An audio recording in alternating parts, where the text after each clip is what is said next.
जहर अली खान जब्बार खान पठाण रोडखाली नांदेड मी दिनांक 2/5/25 रोजी नामदेव नरसी तालुका जिल्हा हिंगोली या इनामी जमिनीच्या बाबतीत आम्ही मान्य जिल्हाधिकारी साहेब हिंगोली यांना अर्ज दिले होते दिनांक 2/5/25 रोजी। त्यानंतर 2 महिन्यानंतर आम्ही 1/7/2025 रोजी माहिती अधिकाऱ्यांवर अर्ज भरला होता आणि मग नंतर माहिती अधिकाऱ्याखाली त्याबाबतची माहिती न मिळाल्याने आम्ही 25/8/2025 रोजी मान्य जिल्हाधिकारी साहेब हिंगोली यांच्याकडे अपील करण्यासाठी माहिती अधिकारी अर्ज भरला होता। त्यानंतर आम्हाला आज दिनांक 16/9/2025 रोजी सुनावणीसाठी माननीय उपजिल्हाधिकारी साहेब हिंगोली यांनी बोलवले होते।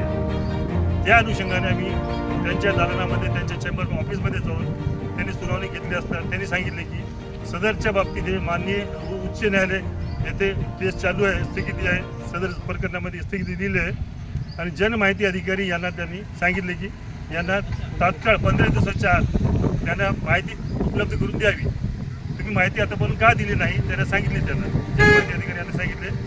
त्यांनी म्हणले उच्च न्यायालयामध्ये का दिला तुम्ही उच्च न्यायालयात जे काय असेल ते माहिती द्यायला पाहिजे होती, तुम्ही आतापर्यंत का दिलं आहे? ठीक आहे, आता 15 दिवसाच्या आत त्यांना माहिती ताबडतोब देऊन टाका असे त्यांनी आदेशित केलेलं आहे।